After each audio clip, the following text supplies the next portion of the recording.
26th of September, the Charlo twins, I guess, get their dream. They are headlining a pay-per-view. I've heard some Americans say they're not happy with this. They're not happy with the fact you have to pay for these guys. I know it's more expensive over in the States, whereas over here in the UK, it's normally at a set reasonable price. But the way I see things, these are two really relevant fights that will help further the light middleweight and middleweight divisions, respectively. Now, Jermell is going to be fighting, is going to be putting his WBC title on the line against Jeison Rosario's IBF and WBA. The titles he ripped away from Julian Williams, smashing him up in, was it 5 rounds, cutting him, and ending things with a great uppercut. And there were no complaints. So it's basically for the undisputed, isn't it? These are the 3 main belts.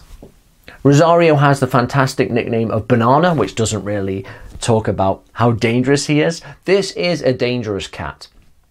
Heavy-handed, stalks you, keeps coming forward slowly, trying to make you engage and thereby make you lose when you start swinging with him. The problem for him here is Jermell is pretty good at dogfighting. He's not some guy who's going to be adamant to try and play matador to the bull. No, this guy can slug and he can do damage. And if we look at the common opponent, Jorge Cota, Jermell did him in about 3 rounds. It was actually a bit of a bad stoppage by Jane Ady. He shouldn't have allowed him to carry on after the first knockdown. Well, he went 10 rounds, Cota did, with Rosario, who have similar scrappy kind of awkward styles. So if that's any kind of indicator for how this fight is going to go, it would hint at Jermell having the measure of Rosario. Now, somebody with that kind of power who's always going to be coming forward, he's very gutsy, he's always going to be a danger. But it strikes me as a more manageable danger. The only guy who has beaten Jermell so far is Tony Harrison, controversially in that first fight. And in the second fight, he was doing very well before he got stopped.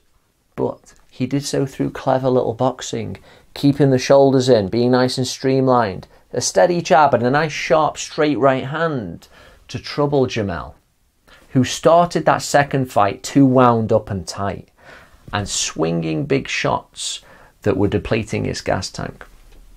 If he steadies the ship a bit more against Rosario with a nice jab, he should find the big shots to put him away, I think.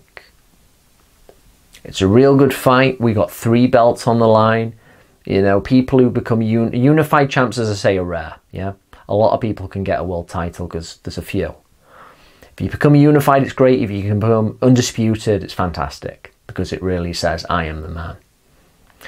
I think in a really good fight, where Jermell may just forget his jab a little bit and be willing to get stuck in, but he's good at doing it, I think he will find the shots and put Rosario away in mid to late rounds. How do you see this fight going? And for those in the US, do you think it should be on pay-per-view?